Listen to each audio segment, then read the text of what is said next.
Oh wow, dude. Feels like a good one. Nice cab. Yeah. That's a keeper. Oh yeah.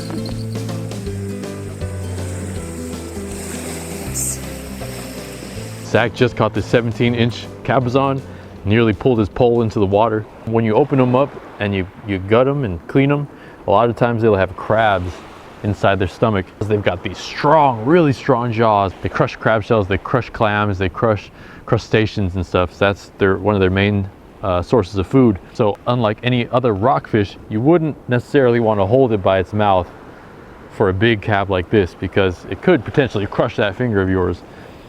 But anyway, it's getting late today. While we're out here, just gonna cook this guy up. Got my grill, and you know what else I got already.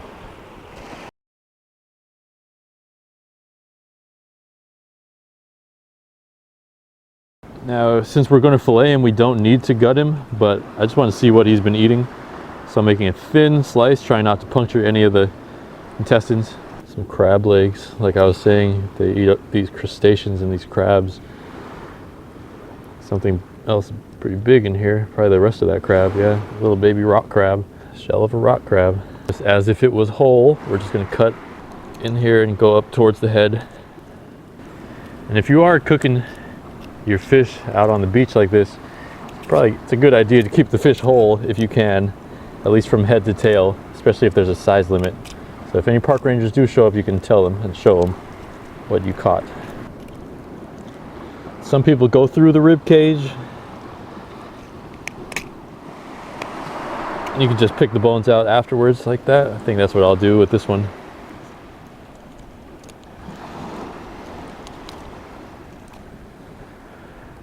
There's one fillet right there. All right, I'd say that's not a bad fillet job for a little pocket knife. And we're gonna keep the skin on. There's no scales on these Cabezon. But if you did want to take the skin off, you could just peel it off. Actually, let's take one skin off. You could just peel it off just like that. Skin will come right off. But skin contains a lot of fat and those omega-3s, so we'll keep skin on one side, see how it tastes. Take it off on the other side.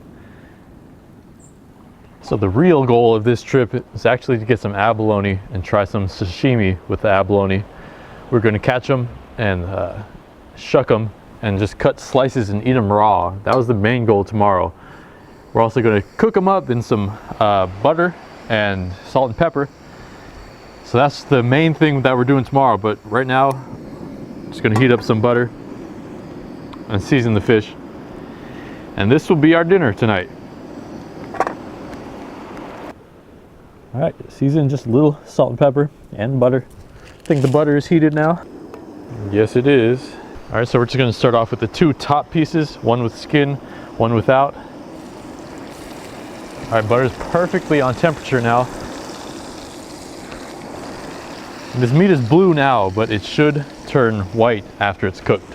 I think I've tried to do some research on to determine why the meat is blue on some fish, and I guess there's no definitive answer. Some people say it's the diet they eat, the kelp and stuff, but I guess there's no definitive answer as far as I know. All right, should be done. Yeah, cheers. Cheers. It's so good. It's too hot for me right now. It's good. It's delicious. It's like crab. Consistency of crab. It's crazy.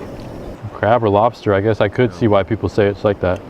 So interesting to me why the meat turns white too once it's cooked. Yeah. I know someone knows why. Why is the meat of a Cabezon or lingcod blue sometimes? And why does it turn white after you cook it? After we finish eating, we're probably just gonna head out. Before we go out tomorrow, actually, we're gonna do a little something special, a little something different tonight.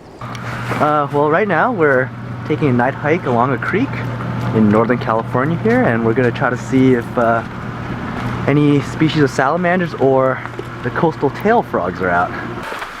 Just kind of flip and see what's under stuff. Yeah. But right now, like nighttime, they're all out. So the main thing we're probably gonna find tonight are salamanders. Yeah.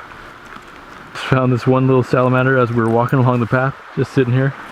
This is an Oregon ensatina. Yeah, they're just walking around at night. All right, well. Something. Yeah, We have a California slender salamander, this guy here. And we have here is a red-bellied newt. A red-bellied newt, nice. Yeah. And they're really cool because Charica, the genus of newt, are one of the most poisonous animals ever. So this is poisonous? Yes, if you were to eat this, it would not be good. You would probably die. It looks fake, dude. It looks like a toy. I know. Weird. And they bite? Oh, they don't bite. They just, they rely on their poison. But yeah, we'll put them back. When you go herping, if you flip anything, just make sure you put everything back exactly how you found it.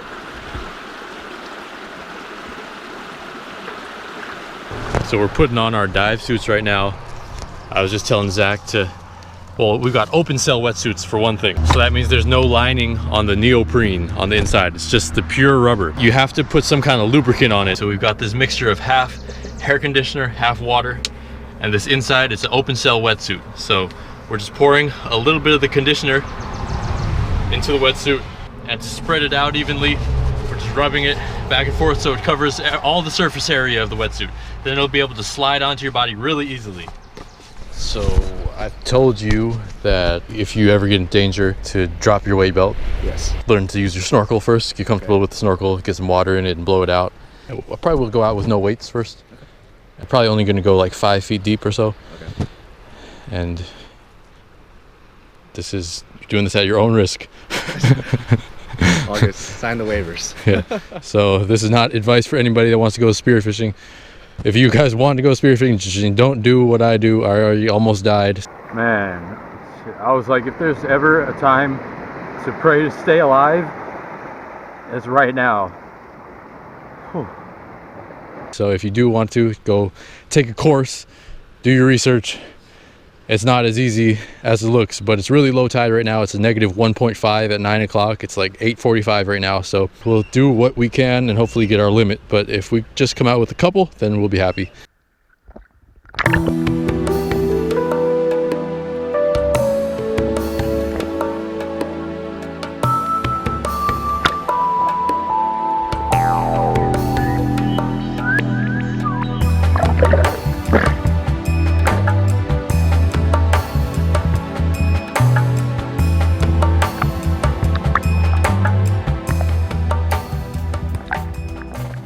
Me and Zach have been out there for about 20 minutes or so. I was just trying to get him used to being in the water, getting used to it myself too. It's honestly only my 3rd time being out here. First, I gotta thank Jack from TSM and all the other guys with all the advice. Thank you guys for teaching me and taking the time to give all that advice on forums and chat groups and all that. But anyway, we found 2 nice abs out there.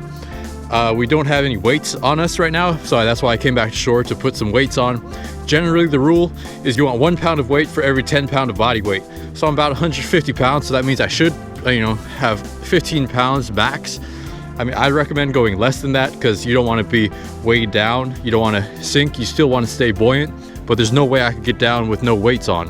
And remember, all my advice that I'm giving right now, I wouldn't take it. Just search for it yourself.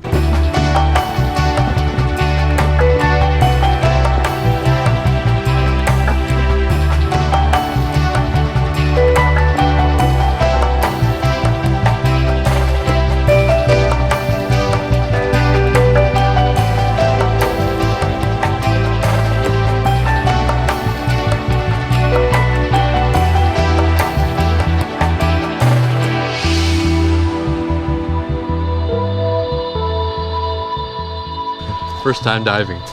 What's it like under there? It's amazing. It's like a forest. Yeah. And you see everything. Underwater forest. Fish, crabs, abalone, monkey face eel.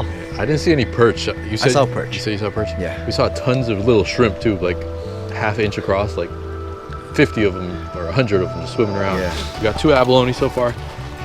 We're just gonna back to tag them because one of the rules is you got to tag them immediately. So we're just gonna tag these guys.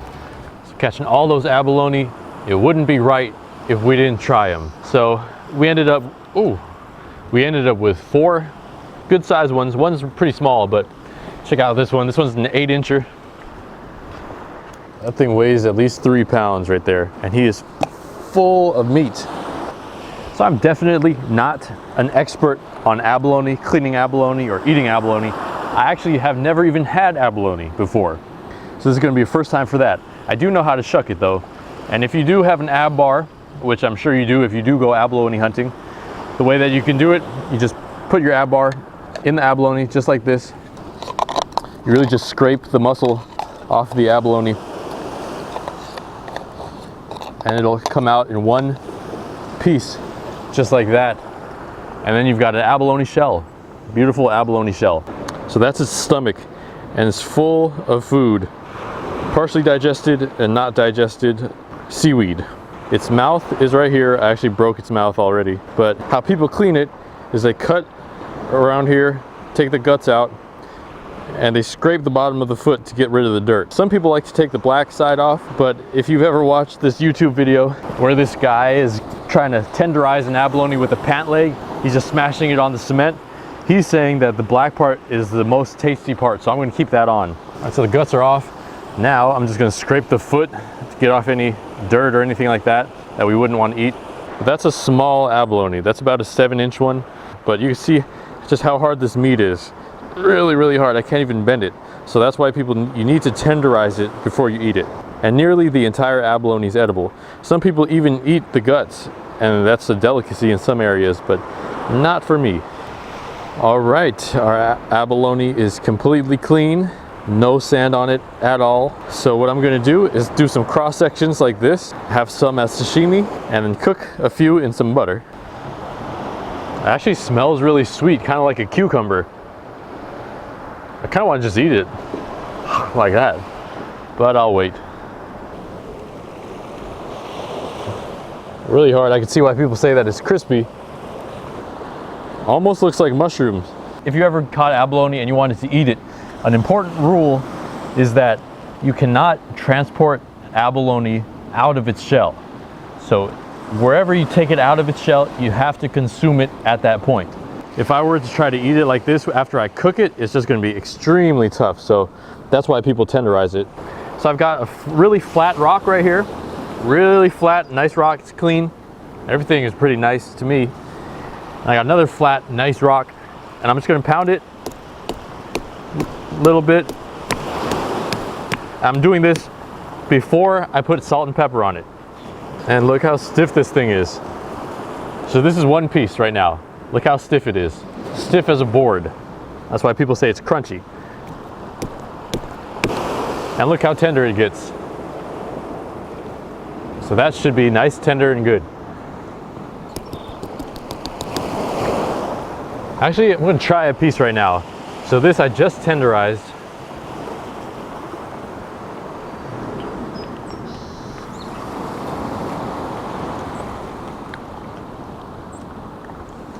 I'm not the biggest sushi fan, honestly.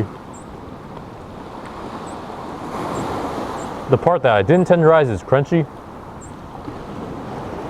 The part that I did tenderize is slimy. I know a lot of abalone lovers are going to hate me for it, but I wouldn't buy this at a restaurant. But I have to do my duty and eat this abalone, eat the whole thing. Kind of does taste like a mushroom, actually, now that I think about it. Looks like a mushroom, tastes like a mushroom. Am I alone in that opinion? All right, so the abalone are all clean, tenderized. I put a little bit of salt and pepper on them. And now I'm just gonna squeeze a little bit of butter into my pan, and that's what I'm gonna cook with. All right, butter looks hot. I'm gonna throw a couple of pieces of these guys in there right now. People say it's the steak of the sea. Pretty tender. I could stick my fork right through it, so that's nice. Kind of looks like pork right now. It kind of looks like bacon, actually. A lot of people are saying tone down on the butter, but it's not like I'm eating the butter. I'm not drinking the butter. All I'm doing is cooking in it. It's just like you kind of deep frying it, but butter is more healthy than corn oil, so I don't see nothing wrong with it. All right, I think those are done. Just put these on here to cool down a little. Whoops. Let's put these, my God, 2 in a row. This is batch number 2.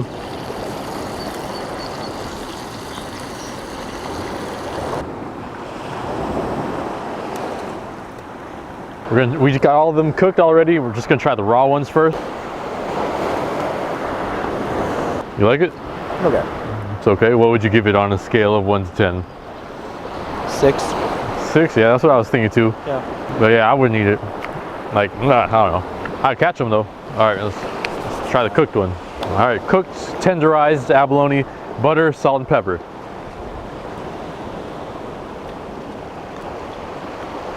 Yeah, this is good. Yeah. Oh yeah.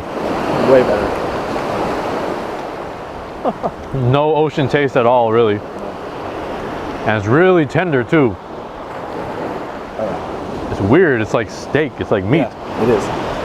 Steak of the ocean, right? Yeah, steak of the ocean. Hey, we could eat all this easily. That's not bad, actually. That's really good. Once you tenderize it, it breaks apart really, really easily. I'm almost expecting there to be like a bad taste, but there's not. I can't really find anything wrong with it at all. It's kind of like pork. Would you say? Consistency, yeah. Like even this really thick piece, because I tenderized it, it's really tender. Hence the name tenderized it. I would give this like a 9, 8.5, 9, 10, 10 right there. Mm-hmm.